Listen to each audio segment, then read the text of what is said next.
नमस्कार साथियों, मैं मनीष पाल आप सभी का आपके अपने चैनल लर्न एंड शेयर में तहे दिल से स्वागत और अभिनंदन करता हूं। मेरे प्यारे विद्यार्थियों, मेरे साथियों, मेरे शेर और शेरनियों, मेरे काजू कतलियों, हो जाओ तैयार। अब आपको होने वाला है सामाजिक विज्ञान से प्यार। हम इतिहास पढ़ रहे हैं, हाई स्टोरी हम लोग पढ़ रहे हैं, स्टोरी से दोस्ती कर रहे हैं, विश्व की स्टोरी हम लोग जान रहे हैं, विश्व की कहानियां जान रहे हैं। यूरोप में राष्ट्रवाद का उदय हमारा अध्याय 1 अभी चल रहा है और आज उसका लेक्चर नंबर 5 है। तो हम लोग शुरू करते हैं आज के लेक्चर नंबर 5 को और जानते हैं कि आज का हमारा टारगेट क्या है। आज जितने भी मेरे अर्जुन हैं, आप सभी अर्जुन हो, तो उनका जो निशाना है कहां पर होगा। आज का जो निशाना है दो टॉपिकों पर है, एक है भूख खटिनाइयां और जन विद्रोह और एक है 1848 उदारवादियों की क्रांति। हमने लास्ट लेक्चर में क्रांतियों का युग 1830 से 1848 शुरू कर दिया था, तो उसमें एक 1848 जो उदारवादियों की क्रांति है वो भी आएंगी। ये दो टॉपिक आपको कम लग रहे हैं पर इनका जो कंटेंट है वो बहुत बड़ा है, तो बहुत इंटरेस्टिंग टॉपिक है। शुरू करते हैं भूख खटिनाइयां और जन विद्रोह।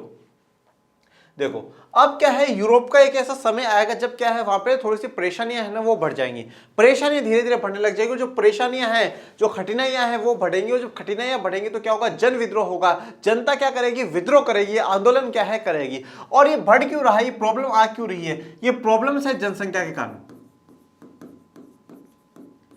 क्या होगा, एक ये समय है, ये जो दौर हम लोग जिसके बारे में पढ़ रहे हैं, इसमें यूरोप की क्या होगी, जनसंख्या बढ़ेगी। बहुत अधिकतम क्या है, जनसंख्या ये बढ़ जाएगी। और जब जनसंख्या बढ़ेगी तो यह बात तो हम लोग भूगोल में ही पढ़ चुके हैं कि जनसंख्या बढ़ रही है, संसाधन हमारे पास क्या है, सीमित है, संसाधन हमारे पास लिमिटेड है। संसाधन ऐसा नहीं है कि हाँ भाई 10 लोग बढ़ गए तो संसाधन भी बढ़ जाएगा, जमीन बढ़ जाएगी, जल बढ़ जाएगा, जंगल बढ़ जाएगा, नहीं, संसाधन उतने ही है, पर क्या है, जनसंख्या हमारी बढ़ती जा रही है।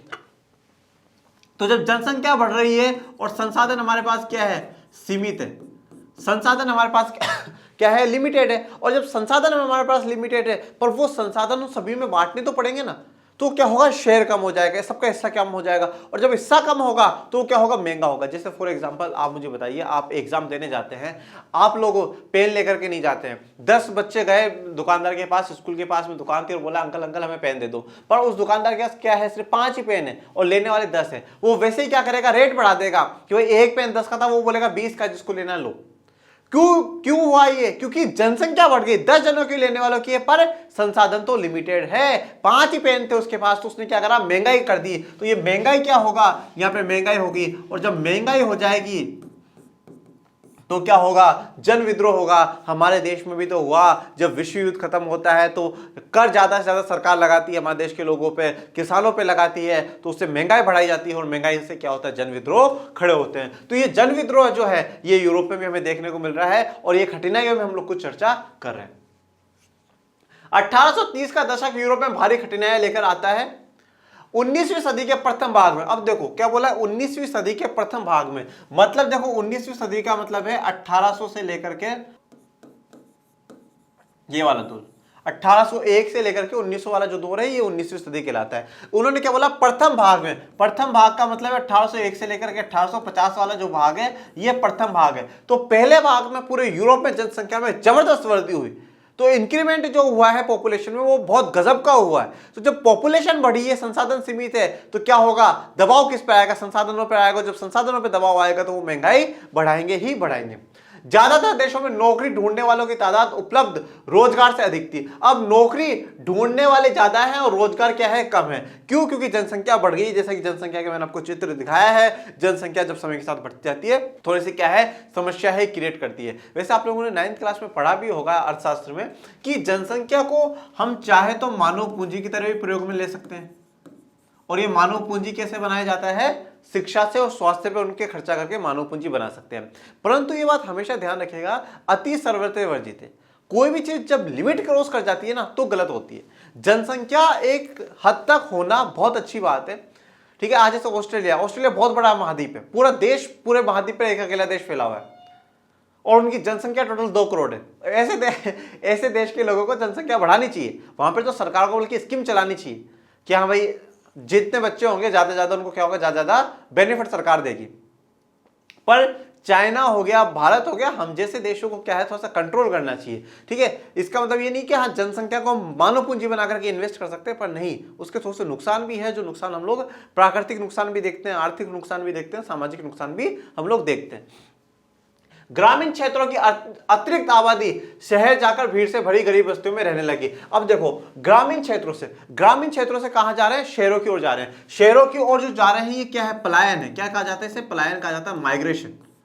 ठीक है, माइग्रेट होना, पलायन, एक जगह से दूसरी जगह जाना क्या है? पलायन है। तो जैसे आपने देखा होगा कोरोना पीरियड में भी क्या है, बहुत से लोग अपने जगह से दूसरी जगह जा रहे थे, अपने घरों की ओर पहुंचे, तो वो पलायन था, मूवमेंट था, माइग्रेशन था, एक जगह से दूसरी जगह जा रहे हैं। अब ग्रामीण क्षेत्रों से शहरों में जा रहे हैं। शहरों में क्यों जा रहे हैं? उम्मीद है शहरों में कि अच्छी रोजगार मिल जाएगा, अच्छा रोजगार मिल जाएगा। और हम लोगों ने अर्थशास्त्र में पढ़ रखा है कि भैया हमें हमारे जीवन की जो मूलभूत वस्तुएं हैं उनको पाने के लिए क्या है? अच्छी इनकम चाहिए, और अच्छी इनकम के लिए अच्छा रोजगार चाहिए, अच्छे रोजगार के लिए ज्यादा उत्पादन होना चाहिए, और उत्पादन के लिए उद्योग चाहिए। और उद्योग कहां पर होते हैं? उद्योग मुख्य रूप से शहरों में ही होते हैं। ठीक है, गांवों से लोग निकल के शहरों में क्यों जाते हैं? क्योंकि जो उनके सपने हैं, उनकी इच्छा है, उनको पूरा करने के लिए कि भैया मुझे यहाँ पे 100 रुपए मिल रहे हैं, उस जगह जाकर के मैं अगर ये काम करूंगा तो मुझे 1000 रुपए मिलेंगे, मैं वहां चला जाता हूं। वहां पे अच्छी हॉस्पिटलें होंगी, इलाज होगा, अच्छे से हो जाएगा, मैं अपने बच्चों को अच्छी एजुकेशन दे पाऊंगा। तो शहरों में क्या है? सुविधाएं अच्छी हैं, सुख सुविधाएं अच्छी हैं, रोजगार अच्छा है। तो इसलिए लोग क्या है? ग्रामीण क्षेत्रों से निकलकर शहरों की ओर जा रहे हैं यूरोप में। परंतु अब ऐसा तो है नहीं कि भाई शहर में जाते ही आपके लिए बहुत बड़ा महल खड़ा हो जाएगा, नहीं। तो आप गरीब हो भी तो आप रोजगार ढूंढ रहे हो, रोजगार मिलेगा तब काम होगा। तब तक आपको क्या जुगड़ झोपड़ियों में रहना पड़ेगा, जैसे कि जुगड़ झोपड़ी आप देख रहे हो। तो गरीब बस्तियों में उनको रहना पड़ा। नगरों के लघु उत्पादकों को अक्सर इंग्लैंड से आयातित मशीन से बने सस्ते कपड़े से कड़ी प्रतिस्पर्धा का सामना करना पड़ा। अब देखो, नगरों में मतलब जो बड़े बड़े शहर है वहां पे लघु उत्पादक मतलब जो छोटे लेवल पे क्या उत्पादन करते हो, तो जो उत्पादन जिनका छोटे लेवल पे होता है उसे हम क्या कहते हैं? लघु उत्पादक कहते हैं। तो अब क्या हो रहा है, जो यूरोप में जितने भी लघु उत्पादक है उन लोगों को क्या है? प्रतिस्पर्धा करनी पड़ रही है, कॉम्पिटिशन करना पड़ रहा है। देखो, बहुत सी चीजें समकालीन चल रही है, ये बात आप ध्यान रखिएगा, कंटेम्परेरी है बहुत सी चीजें।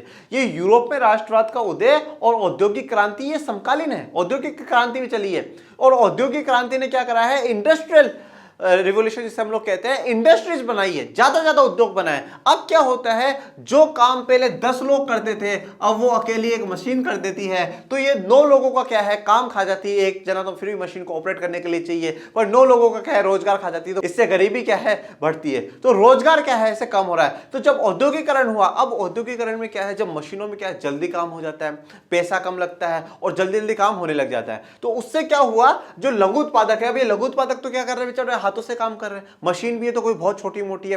तो इसलिए उनको इंग्लैंड से, बहुत इंपॉर्टेंट बात ध्यान देना, इंग्लैंड से आयातित मशीनों से जो बने सस्ते कपड़े थे उनसे कड़ी प्रतिस्पर्धा करनी पड़ी। बहुत कड़ा कंपटीशन हो गया। अब कपड़ों में क्या था भैया? जैसे इंग्लैंड का राज भारत पे भी था, तो भारत से क्या करते थे? वो कपास ले जाते थे, भारत से जो रंग है, डाई जिसे हम नील कहते हैं, वो ले जाते थे, और वहां जाके यहाँ पे सस्ते में ले लेते, क्योंकि यहाँ पे जो मजदूरी है वो सस्ते में काम करता था मजदूर। वहां ले जाते थे, बनाते थे, फैक्ट्री में काम करवाते थे, और उसको पूरे महंगे भाव में पूरे यूरोप में और पूरे विश्व में बेचा करते थे। तो इंग्लैंड वालों ने बहुत फायदा कमाया है, परंतु कड़ी प्रतिस्पर्धा यूरोप के लोगों को करनी पड़ी। इंग्लैंड में औद्योगिकरण का स्तर महाद्वीप से ऊंचा था, मतलब पूरे यूरोप में जो औद्योगिकरण हो रहा है उससे बहुत हाई लेवल पे औद्योगिकरण या इंडस्ट्रियलाइजेशन जो हुआ है वो इंग्लैंड में हुआ है। इंग्लैंड मतलब ये वाला जो समय है ब्रिटेन मतलब एक चमकते सितारे की तरह है। उसने बहुत सी जगह अपना उपनिवेशवाद कर रखा है, बहुत सी जगह अपनी कॉलोनियां बसा रखी, जैसे भारत में बहुत सी जगह। उसका ये समय, उसका मतलब कहते हैं ना सबसे मजबूत समय अगर हम कहें ब्रिटेन का, ये वो दौर चल रहा है जब औद्योगिकरण में उसका सपोर्ट मिल रहा है, जब पूरी दुनिया पे उसका कहीं ना कहीं राज चल रहा है। ठीक है, आपने कक्षा 9वीं में पढ़ा होगा, जो प्रधान मध्य का आती है, जो हमारे देशांतर हैं, वो देशांतर का भी जो नाम है वो ग्रीनविच मीन टाइम GMT से निकाला गया, जो कि लंदन में सिचुएटेड है। तो इतनी इंपॉर्टेंस क्या है इंग्लैंड की हो जाती है। महाद्वीप को यह प्रतिस्पर्धा कपड़ा उद्योग में ज्यादा झेलनी पड़ रही थी, क्योंकि उसका उत्पादन मुख्यतः घरों और छोटे कारखानों में होता था और केवल आंशिक रूप से मशीनी करता था। और अब ये जो ज्यादा प्रतिस्पर्धा है, जो कंपटीशन है, वो किस में थी? कपड़े वाले में थी। क्योंकि कपड़े में क्या था, लोग घरों पे कर लेते थे, छोटे छोटे कारखानों में कर लेते थे। ठीक है, कोई मशीन भी छोटी मोटी मशीन ले ली, सिलाई मशीन लगा दी, काम चल गया। पर अब क्या होने लगा कि जब इंग्लैंड से बिल्कुल मशीनों से बढ़िया कपड़ा बन के आने लगा, और भैया आज अगर अकेला है, मैं कोई कपड़े बनाऊंगा तो मैं 10 ड्रेस बना दूंगा, मैं 100 बना दूंगा। मशीन तो क्या है, मशीन तो 1000 भी बना देगी। मशीन 10,000 भी बना देगी। अब जब ज्यादा कपड़े बना रहे हो तो आपकी लागत वैसे ही कम हो जाएगी, कॉस्ट वैसे ही कम हो जाएगी, और जब कॉस्ट कम हो जाएगी तो आप उसे बेचोगे भी सस्ते में, मूल्य भी उसका सस्ते में रखोगे। तो सस्ते में ये चीजें बहुत बहुत मतलब जो नुकसान जो हुआ है वो किसको हुआ, पूरा का पूरा जो लघु उत्पादक है उन लोगों को हुआ है, क्योंकि वो कंपटीशन नहीं कर पा रहे, क्योंकि इन मशीनों से बना हुआ कपड़ा बेहतरीन था, अच्छा कपड़ा था, और एक तुलना में लोगों के लिए ठीक था कि हाँ भाई हम लोग क्या है खरीद ले, क्योंकि ये काम अब इतना नहीं हो रहा था। तो यहाँ पे क्या है, लघु उत्पादकों को नुकसान हो रहा है, रोजगार इनका जा रहा है। जब रोजगार जा रहा है और महंगाई बढ़ेगी समय के साथ तो क्या होगा, भूखमरी आएगी पूरे यूरोप में। यूरोप के उन इलाकों में जहां कुलीन वर्ग अभी भी सत्ता में था, मतलब जहां जहां पे कुलीन वर्ग अभी सत्ता में है, कर्षक सामंती शुल्कों और जिम्मेदारियों के बोझ तले दबे थे। तो जिम्मेदारियों के बोझ की तरह क्या है, कर्षक जो किसान है वो दबा हुआ था, उसको शुल्क देना था, कर देना था, इनमें अभी भी वो परेशानी में है। खाने पीने की चीजों को मूल्य बढ़ने या किसी वर्ष फसल के खराब होने के शहर और गांव में व्यापक गरीबी फैल जाती थी। अब क्या है, खाने पीने की चीजें के क्या है मूल्य बढ़ने लगे, क्योंकि पूरे जगह क्या है रोजगार की कमी हो चुकी है। तो अब क्या है, धीरे धीरे हर चीजों में क्या है कमी आने लगी है। जब चीजों में कमी आने लगी है तो क्या होगा, उसके मूल्य बढ़ा दी जाएंगे। जैसे मैंने आपको बताया, खरीदने वाले 10 लोग और पेन 5 है तो उसकी कीमत उसने बढ़ा दी। तो इसी प्रकार से क्या है, हर चीज के मूल्य बढ़ने लगे। अब इस चित्र को आप देखिएगा, ये इधर तो क्या है, आलू है, बीच में कैलकुलेटर है और इधर पैसा है, मतलब बैलेंस करने की कोशिश है। कैलकुलेटर किस चीज को दिखा रहा है, बजट को दिखा रहा है, और यहाँ पे इनकम है और यहाँ पे आलू है। तो क्या है, महंगाई जो बढ़ रही है वो समय के साथ बहुत बुरी स्थिति कर रही है, और कभी कभार अगर फसल खराब हो जाएगी तो क्या है, और भी कमी आ गई आपके पास किसकी, संसाधन की, और भी आपके पास फल सब्जी खत्म हो गए तो और महंगाई बढ़ जाएगी, तो उससे बहुत व्यापक गरीबी फैल जाती है। 1848 एक ऐसा ही वर्ष था, खाने पीने की कमी और व्यापक बेरोजगारी से पेरिस के लोग सड़कों पर उतरे। तो पेरिस में क्या होगा, अब जन विद्रोह होगा, जगह जगह अवरोध लगाए गए और लुई फिलिप को भागने पर मजबूर किया गया। लुई फिलिप कौन है, जिसके तहत संवैधानिक राजतंत्र की स्थापना करी गई थी, और मैंने लास्ट लेक्चर में आपको बताया है लुई फिलिप के बारे में, और मैंने कहा था बाद में इसको भी क्या है धक्के मार करके दौड़ा दौड़ा कर इसको भगा दिया जाएगा। तो उसको भगा दिया गया क्योंकि लुई फिलिप को बोला यार तेरे हाथ में सिस्टम है तो महंगाई कंट्रोल नहीं कर पाया, क्या मतलब है भाई। आज हम भी तो प्रधानमंत्री को गाली देते हैं, मुख्यमंत्री को गाली देते हैं, भाई तुम महंगाई कंट्रोल नहीं कर पा रहे हो, तुमने इतना दाम बढ़ा दिया, उसका ये दाम बढ़ा दिया, क्यों, क्योंकि सत्ता उनके हाथ में, कंट्रोल उनके हाथ में, वो चाहे तो कंट्रोल कर सकते हैं। तो कैसे कंट्रोल होंगे वो, परंतु हमेशा एक बात ध्यान रखिएगा, ये इकोनॉमिक्स का रूल है, महंगाई है ना अकेली सरकार कंट्रोल नहीं कर सकती है ना। सरकार की बहुत सी पॉलिसियां होती हैं, ये बात हम मानते हैं कि सरकार कंट्रोल कर सकती है, चांसेस हैं, सरकार के पास पूरे पूरे चांसेस हैं, करती भी है, आरबीआई के द्वारा करवा भी सकती है, परंतु बहुत से ऐसे भी फैक्टर्स हैं जो और भी क्या है इफेक्ट करते हैं। राष्ट्रीय सभा नेशनल असेंबली ने एक गणतंत्र की घोषणा करते हुए 21 वर्ष से ऊपर सभी वयस्क पुरुषों को मताधिकार प्रदान किया और काम के अधिकार की गारंटी दी। अब देखो यूरोप में क्या हो रहा है, गणतंत्र की बात हो रही है। गणतंत्र मतलब जहां का क्या हो, हेड ऑफ द जो नेशन है, जो राष्ट्र अध्यक्ष है, वो क्या होगा, चुन करके जाए, लोगों को क्या है वोट का अधिकार दे दिया गया है। अभी भी देखो, अभी भी यहां पे क्या है, इनइक्वालिटी है, अभी भी यहां पे इनइक्वालिटी है, असमानता यहां पर मौजूद है। क्यों, क्योंकि इन्होंने क्या बोला है, सिर्फ और सिर्फ वयस्क पुरुषों को मताधिकार देंगे, वोट का अधिकार हम लोग देंगे।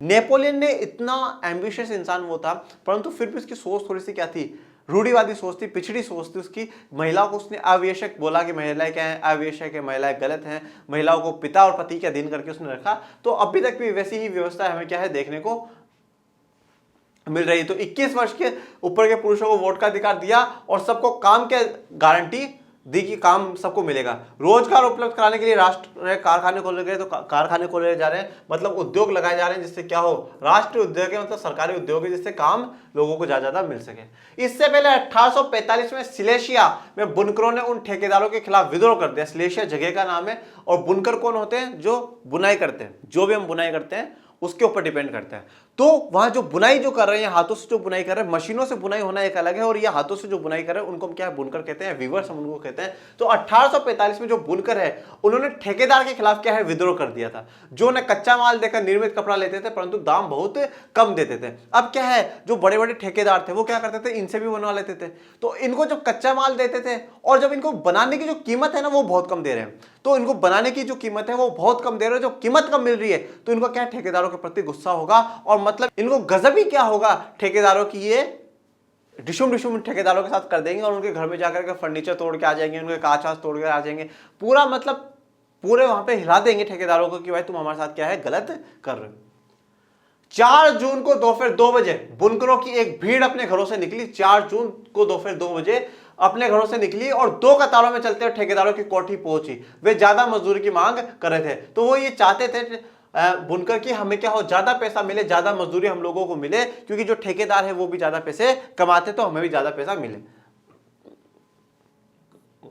उनके साथ कभी घृणा का व्यवहार किया जाता था, किनके साथ, बुनकरों के साथ, तो कभी धमकियां दी गई। वह 24 घंटे बाद सेना को बुलाकर उसकी मदद से लौटा। तो मतलब यहां पर क्या हो रहा है कि बिल्कुल बुनकरों ने क्या कराया है, उनके घरों में जाकर के ठेकेदारों के में तोड़फोड़ मचा दी। बिल्कुल ठेकेदारों को भाग भाग करके अपने गांव के पास के गांव में जाकर के छुपना पड़ा है। बहुत बुरी स्थिति क्या है ठेकेदारों की उस समय करी है। और परंतु बाद में क्या सेना को बुलाकर उनकी मदद ली जाती है। और उस जब सेना क्या है फायरिंग करती है, जब सेना दबाती है बुनकरों को, तो 11 बुनकरों को क्या है गोली से मार दिया जाता है। अब आ जाते हैं 1848 उदारवादियों की क्रांति। ये उदारवादियों की जो क्रांति है, हमने देखा कि जो क्रांति कर रहे हैं वो मध्य वर्ग के लोग कर रहे हैं, और वो मध्य वर्ग के लोगों को ही हमने क्या बोला, उदारवादी और राष्ट्रवादी हम लोगों ने बोला है। उदारवादी कौन होते हैं ये हम लास्ट के लेक्चर्स में जान चुके हैं कि जहां पे क्या हो, उदारता हो मन में। सामाजिक उदारवाद हो जो क्या समानता की बात करते हैं, आर्थिक उदारवाद हो जो मार्केट फ्री चाहते हैं कि राजा का या सरकार का नियंत्रण कम रहे, राजनीतिक उदारवाद जहां पे क्या हो सबके लिए राजनीतिक समानताएं हो, ऊंच नीच ना हो, भेदभाव ना हो, ये सब कुछ है। और दूसरी तरफ रूढ़िवादी विचारधाराएं हैं जो क्या चाहती है, ऊंच नीच को बनाए रखना चाहती है, चर्च को ज्यादा पावरफुल चाहती है, राजतंत्र को ज्यादा पावरफुल चाहती है। तो जानते हैं 1848 में जो उदारवादियों की क्रांति है वो क्या है। 1848 में जब अनेक यूरोपीय देशों में गरीबी, बेरोजगारी और भूखमरी से ग्रस्त किसान मजदूर विद्रोह कर रहे थे, तब उसके समांतर पढ़े लिखे मध्य वर्ग की एक क्रांति भी हो रही थी। तो देखो अब क्रांतियां भी दो चल रही है। एक क्रांति तो कौन चला रहा है, जो किसान है, मजदूर है, वो लोग क्रांति चला रहे हैं। किसान मजदूर को आप क्या मानते हो, कम पढ़ा लिखा होगा, कम पैसा होगा। एक तरफ उनकी क्रांति चल रही है, दूसरी तरफ जो क्रांति चल रही है वो मध्य वर्ग के लोगों की चल रही है। ये मध्य वर्ग लोग कौन है, जो शिक्षित मध्य वर्ग है, जो शिक्षित मध्य वर्ग है वो लोग हैं। इसमें कौन आ रहा है, इसमें डॉक्टर, वकील, इंजीनियर, प्रोफेसर, टीचर, अध्यापक जो भी है, ये सभी क्या है, इसका भाग है। फरवरी 1848 की घटनाओं से राजा को गद्दी छोड़नी पड़ी। फरवरी 1848 में गद्दी छोड़ देता है और एक गणतंत्र की घोषणा की गई जो सभी पुरुषों को सार्वजनिक मताधिकार पर आधारित था। तो सभी पुरुषों को क्या होगा, मताधिकार होगा। 21 साल से जो भी ऊपर उन सबको क्या हो, वोट देने का अधिकार मिल जाएगा। यूरोप के अन्य भागों में जहां अभी तक स्वतंत्र राष्ट्र राज्य अस्तित्व में नहीं आए थे, तो अभी भी यूरोप के काफी राज्य ऐसे हैं, काफी जगह ऐसी जहां पर राष्ट्र राज्य स्थापित हुए, मतलब सामूहिक संस्कृति का भाव अभी भी नहीं है, अभाव ही है वहां पे, अभी भी संस्कृति नहीं बन पा रही है। तो हम देखते हैं ये वाला जो हिस्सा मैंने आपको मैप में दिखाया, यह है जर्मनी, यह है जर्मनी, ठीक है। ये रहा इटली, पोलैंड वाला हिस्सा ये है ही, ओके, ऑस्ट्रिया, हंगरी, ये वाला।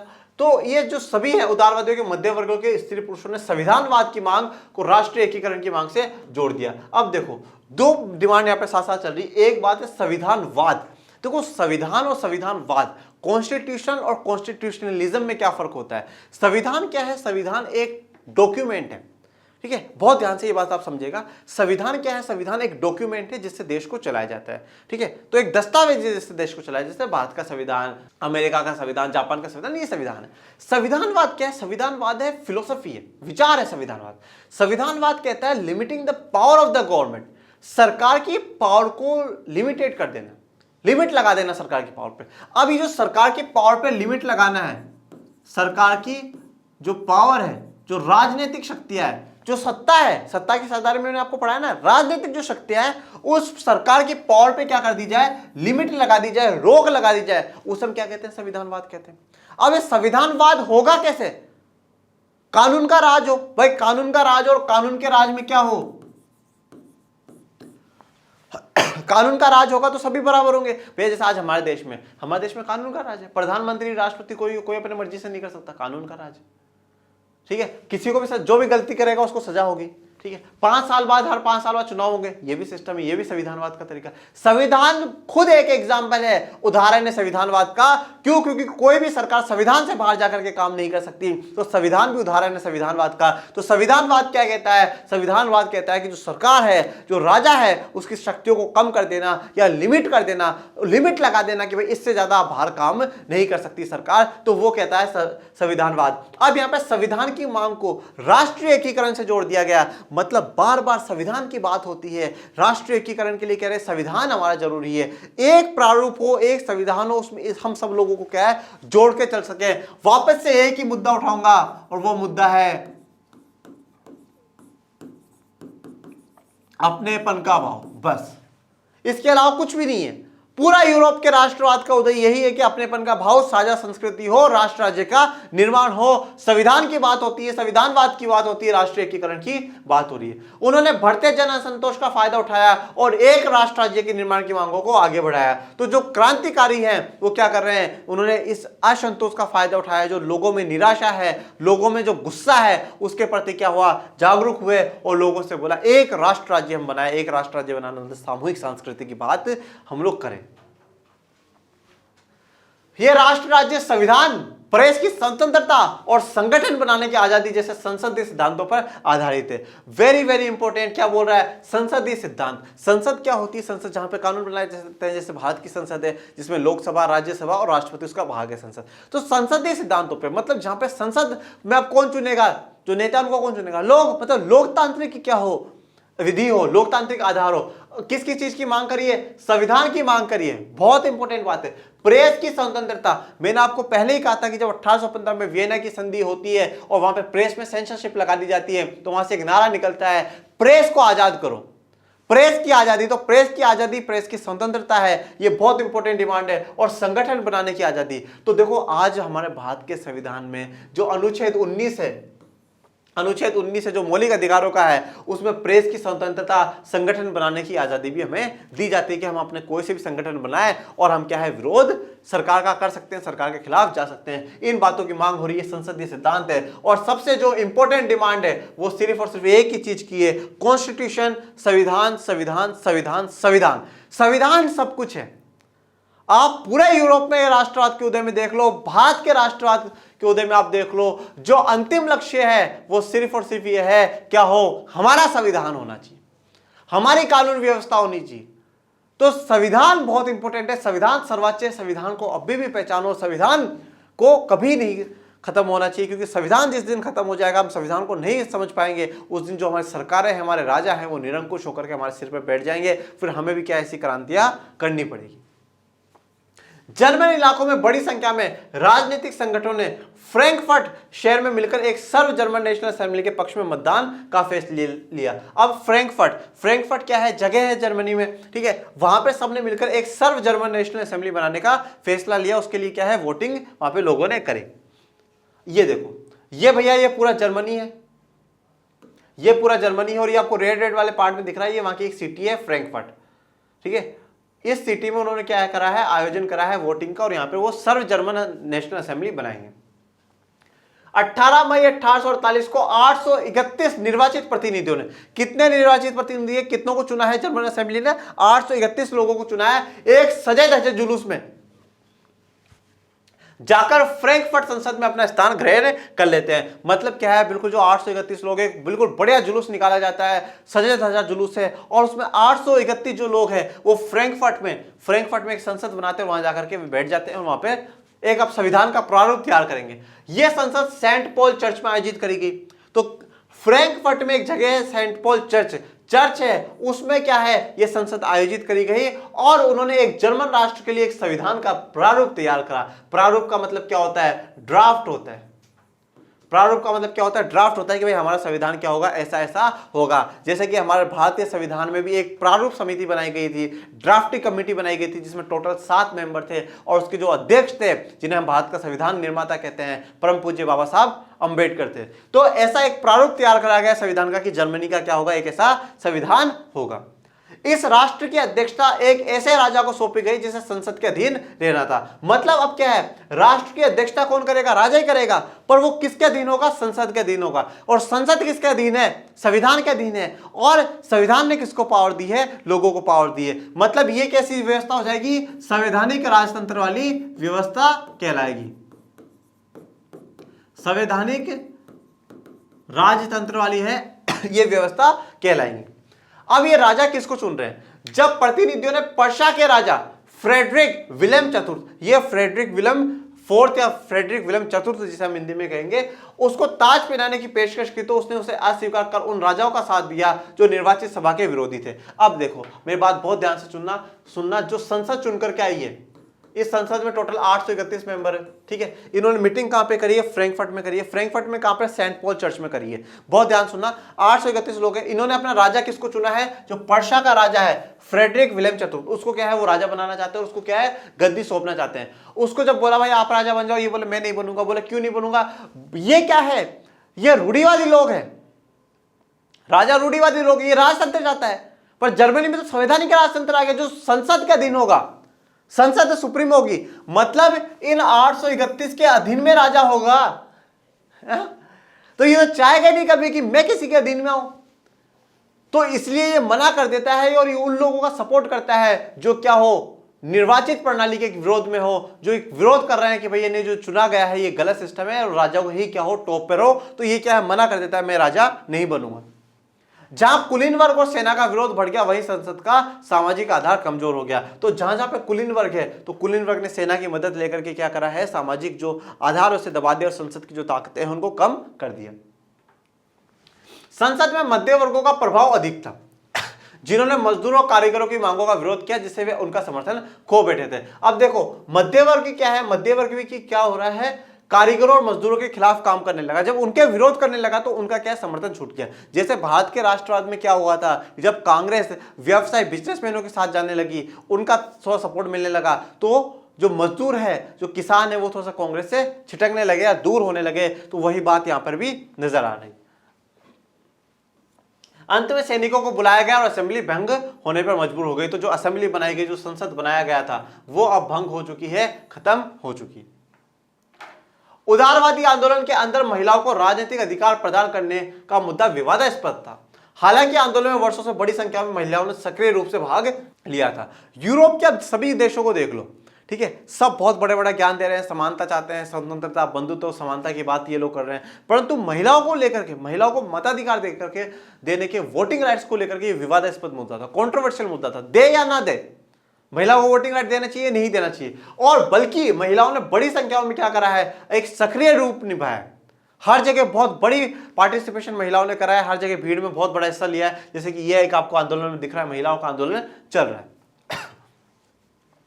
महिलाओं ने अपने राजनीतिक संगठन स्थापित किए। अब महिला क्या कर रही है, राजनीतिक संगठन स्थापित कर रही है, अपने अखबार शुरू करे और राजनीतिक बैठकों और प्रदर्शनों में शिरकत करें। तो राजनीतिक बैठकों और प्रदर्शनों में भी वो शिरकत करेंगे। इसके बावजूद उन्हें असेंबली के चुनाव के दौरान मताधिकार से वंचित रखा गया। तो जो असेंबली के चुनाव हुए उसमें उन्हें मताधिकार नहीं दिया गया। मताधिकार किसे दिया गया था, सिर्फ 21 साल से जो ऊपर पुरुष है उन्हीं को यह अधिकार दिया गया था। जब सेंट पॉल चर्च में फ्रैंकफर्ट संसद की सभा आयोजित की गई, तब महिलाओं को केवल प्रेक्षकों की हैसियत से दर्शक दीर्घा में खड़े होने के दिया गया। तो अब जब फ्रैंकफर्ट की संसद आयोजित करी गई, पहली बात तो उनको वोट का अधिकार नहीं दिया। दूसरी बात क्या है, तो वो चुन करके तो जा ही नहीं सकती है, वोट का अधिकार नहीं दिया। उनको बोला तुम क्या है, वहां खड़े हो जाओ और जो कुछ भी चल रहा है उसको सुनते रहो। एक ऑडियंस की तरह उनको खड़ा कर दिया, नहीं तो बल्कि पूरे मूवमेंट में, पूरे आंदोलन में, पूरे राष्ट्रवाद के उदय में इनका महिलाओं का बहुत बड़ा रोल है। परंतु उनको ना मताधिकार दिया जा रहा है, ना उनको राजनीतिक समानता उनको दी जा रही है, और ना ही उनको क्या है अपने विचार रखने का मौका दिया जा रहा है। उनको सिर्फ दूर और दूर खड़ा कर दिया। हालांकि रूढ़िवादी ताकतें 1848 में उदारवादी आंदोलन को दबा पाने में कामयाब हुई, किंतु वह पुरानी व्यवस्था बहाल नहीं कर पाई। तो रूढ़िवादी जो ताकत है वो 1848 में उदारवादी आंदोलन को थोड़ा सा दबा देती है, परंतु वो वैसी व्यवस्थाएं वापस लागू नहीं कर पाई पूरे यूरोप में जैसी वो पहले कर चुकी थी। जैसे 1815 में वियना संधि कर पाई थी, ऐसी वापस व्यवस्थाएं लागू नहीं हो पाई। राजाओं को यह समझ में आना शुरू हो गया था कि उदारवादी राष्ट्रवादी क्रांतिकारियों को रियायतें देकर ही क्रांति और दमन के चक्र को समाप्त किया जा सकता है। तो राजा भी ये बात समझ चुके थे कि अगर क्रांति को खत्म करना है, ये दमन को खत्म करना है, अगर इस चीज को बार बार में रोकना है, तो क्या करो, हम सबको रियायतें दें। उदारवादियों को, राष्ट्रवादियों को क्या है, रियायतें दें, उन्हें थोड़ा सा क्या है, छूट दें, उनके हिसाब से भी हम काम करें, तभी जाकर के काम सही से चलेगा। अतः 1847 के बाद के वर्षों में मध्य और पूर्वी यूरोप के निरंकुश राजशाहियों ने उन परिवर्तनों को आरंभ किया जो पश्चिमी यूरोप में 1815 से पहले हो चुके थे। तो 1848 के बाद क्या है, बदलाव आ रहा है। निरंकुश राजशाही भी वो परिवर्तन कर रहे हैं जो पहले बाकी यूरोप में हो चुके हैं, और अब पूर्वी यूरोप में वो परिवर्तन करे जाएंगे। इस प्रकार हेबसबर्ग अधिकार वाले क्षेत्रों और रूस भूदास्तों वह मजदूरी समाप्त कर देती है। तो अब यहाँ पे रूस में क्या होगा, भूदासत्व खत्म हो जाएगा। भूदासत्व में जमीन पे दास जो लोग काम कर रहे हैं वो कम हो जाएगा। बंधुआ मजदूरी क्या होती है, बिना पैसों के काम करवाना बंधुआ मजदूरी कहलाती है। ये सब कुछ अब खत्म कर दिया जाएगा। हैबसबर्ग शासकों ने हंगरी के लोगों को ज्यादा स्वायत्तता प्रदान की। तो अब हैबसबर्ग के जो लोग हैं, उन्होंने जो शासन के लोग हैं, उन्होंने हंगरी के लोगों को ज्यादा ऑटोनॉमी दी, ज्यादा रिलीफ दिया, ज्यादा आजादी दी। अब इसके निरंकुश मेग्यारों के प्रभुत्व का रास्ता ही साफ हुआ। तो मेग्यार जो लोग हैं उन्हीं का रास्ता साफ हुआ है। मतलब अभी तक भी पूरी तरीके से ना समानता नजर आ रही है, ना पूरी तरीके से क्रांतियों में एकदम नजर आ रहा है। और अब आज हम लोगों ने कौन से देश की चर्चा करी वो थोड़ा सा देख लेते हैं। तो हमने आज कौन कौन से देशों की चर्चा करी है? आज हमने चर्चा करी है, एक तो मैंने आपको बताया है किसके बारे में, जर्मनी के बारे में। तो जर्मनी वाला हिस्सा ये जर्मनी है यहाँ पे, ठीक है। यहाँ पे फ्रैंकफर्ट सिटी के बारे में मैंने आपको बताया है, ठीक है। और इसके अलावा तो कोई आज ज़्यादा हम लोगों ने चर्चा करी नहीं। तो इसी के साथ जो है आज हमारा लेक्चर नंबर 5 है वो कंप्लीट होता है।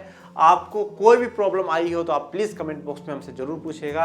अच्छा लगा तो ताबड़तोड़ कमेंट कर दो कि हम हो चुके हैं तैयार और होने लगा है सामाजिक विज्ञान से प्यार। बिल्कुल अच्छे से पढ़ाई करें और ज़्यादा से ज़्यादा अपने परिवार लर्निंग शेयर को फैलाए, बढ़ाए, इसको ज़्यादा से ज़्यादा लाइक करें, शेयर करें, सब्सक्राइब करें। Thank you so much. जय हिंद, जय भारत।